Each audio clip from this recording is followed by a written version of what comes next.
Yeah, so the African Union, the African Development Bank, and other global partners today announced a new alliance that will support Africa's infrastructure needs to meet its climate agenda objectives. Let's hear from the EFDB's president, Dr. Akumi Adesina, and the chief operating officer of the Africa 50, Shapidi Momong, at the unveiling in Egypt. Any region globally, Africa's share 0.26%, the lowest share of any region in the world. The same can be said in terms of green loans. Africa's share is 1.9%. In terms of global issuances of sustainability bonds and sustainability-linked loans and bonds, Africa's share 1%.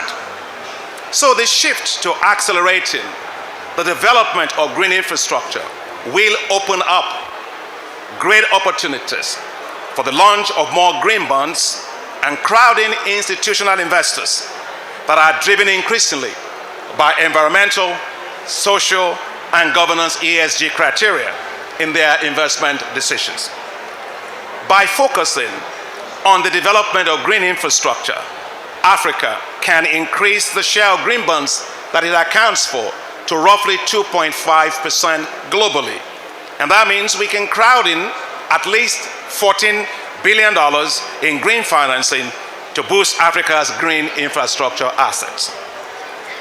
The Alliance for Green Infrastructure is being established to close the infrastructure financing gap, build sustainable and resilient infrastructure for Africa, mobilize African and global institutional investors, and several of you are here today, to invest in quality green infrastructure, to also speed up the scale that's needed for accelerating Africa's transition to net zero.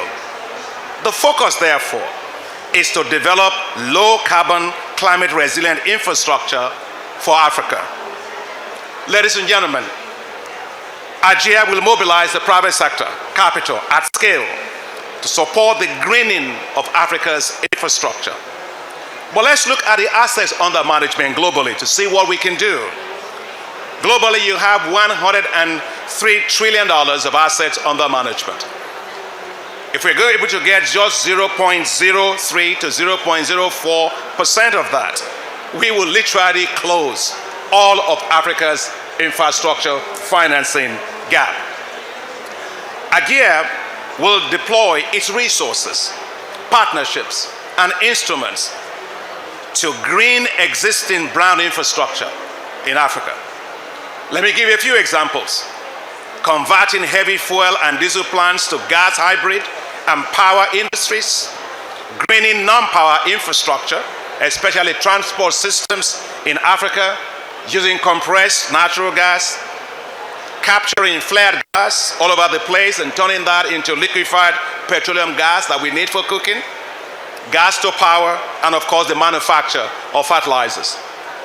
We see new opportunities for green asset recycling, as well as the development of green hydrogen and large-scale renewable projects such as the $20 billion Desert to Power initiative that the African Development Bank is leading to construct what will be the largest solar zone in the world in the Sahel and provide electricity for 250 million Africans via the power of the solar. We also envisage infrastructure that will support new green industries, especially the development of lithium-ion batteries in Africa to position Africa to benefit significantly from the electric car market that will be worth $354 billion by 2028.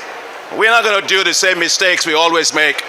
We find minerals and then we start exporting to everybody else, and they are at the top of the value chain, and we are stuck at the bottom of the value chain. Well, as far as I'm concerned, the secret to wealth of nations is very clear.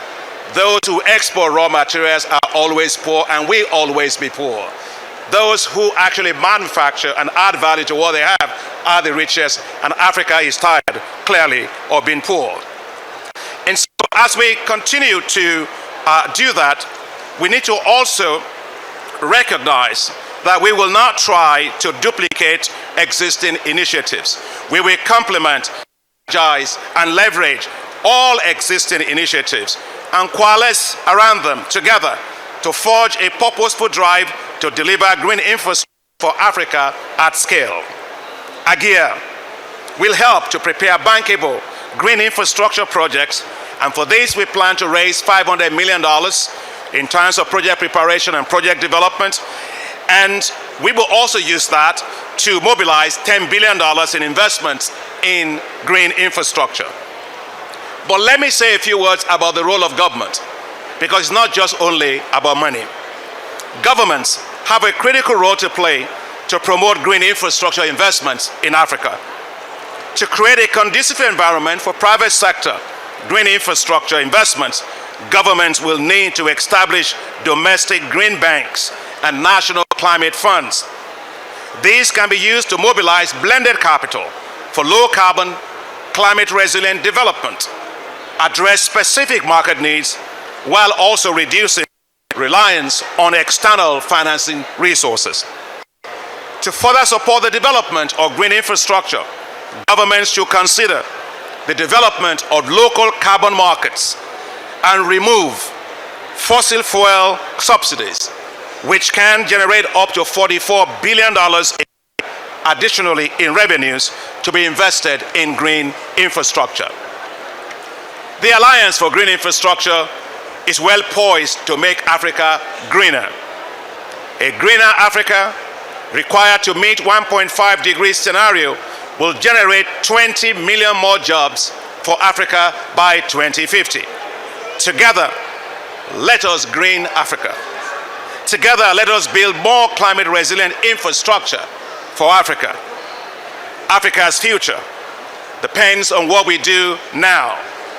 Chalani, Gwambe, Jobo, Dumako, Anna, Isa. These could be names of any African village or city. These could be family names.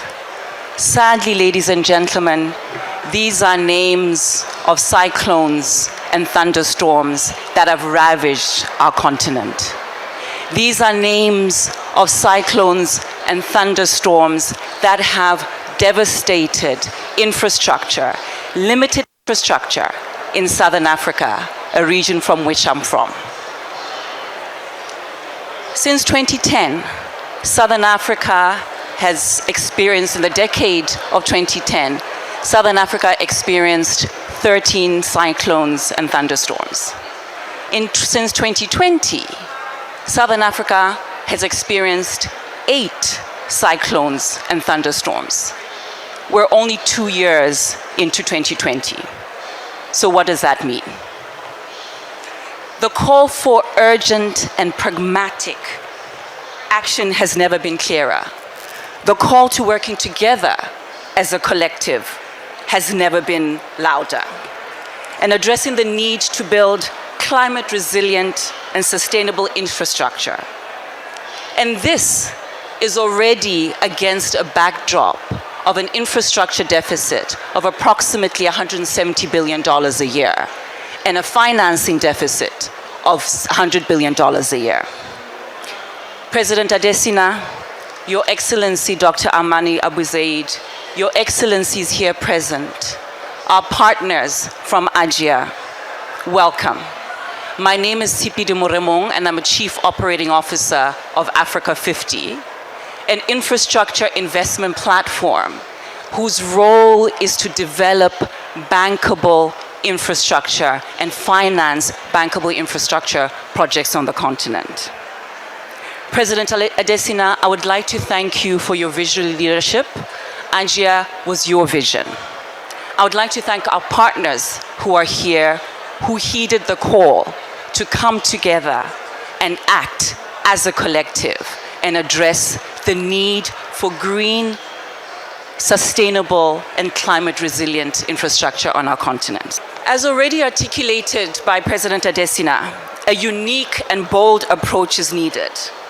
And we believe the Alliance for Green Infrastructure in Africa is exactly that. Ladies and gentlemen, this COP is about implementation, specifically Together for Implementation. Through this partnership of like-minded institutions, we are looking to implement. We are looking to act. We're looking to create a vehicle which develops bankable, green and climate-resilient infrastructure on the continent, harnessing all of the diverse skills across this table in this room. What we're looking to do is create a vehicle that brings together what is a fragmented sector of project preparation facilities and project development facilities to work as a collective and to bridge the infrastructure gap on the continent, to work together to get our countries to deliver on their commitment to net zero. Through AGIA, we're looking to create an end-to-end upstream project development and project development vehicle that brings together the public sector and private sector. As President Adesina said earlier, the government also has a critical role to play.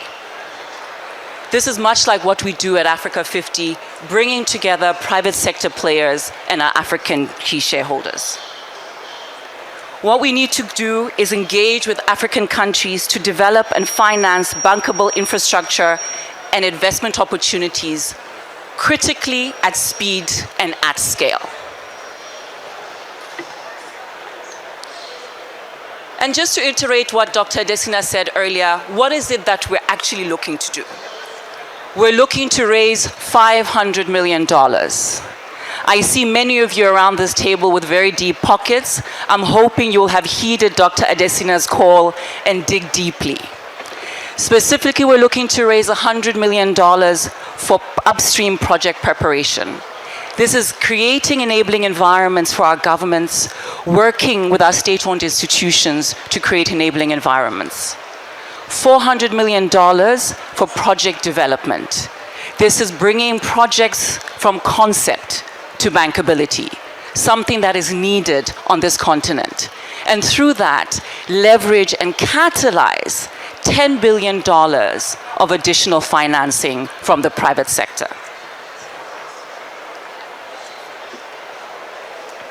The question you're probably asking yourself is, why is AGIA different? We've heard many of these initiatives before. But we do believe it is a different initiative because we're talking about all of us working together as partners. Firstly, as I said earlier, an end-to-end delivery mechanism. We're aligning as partners to establish what the eligible projects are and focus on speed of delivery. We're looking at projects only that have a 3 to 4 year time scale for execution. I heard earlier Mr. Mark Koloji talking about how long it takes for projects to be executed on this continent. We need to really shorten that time from project to bankability. We have here the strength of our partners who understand the continent. We need to leverage and unlock institutional capital. The $2 trillion of assets under management by institutional investors. How is it that we can unlock that? Long-term African capital, patient capital that can match the infrastructures that we're looking to deliver.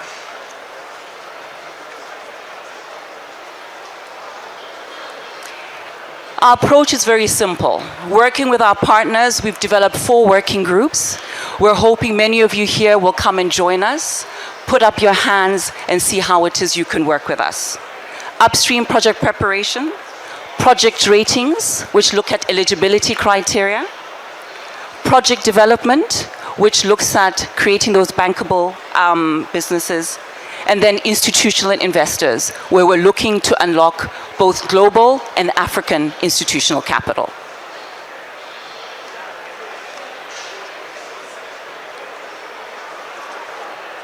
The sectors that we're looking at, energy, we all understand the lack of access to energy. We're looking at also new types of energy, green hydrogen, which our hosts, Egypt, are developing and have done a great job, which in countries such as Namibia are focusing on and looking to deliver. We're looking at greening and smarting of our transportation and logistics systems. We're looking at ensuring for that from a water and sanitation perspective, we've got green, sustainable, climate resilient infrastructure.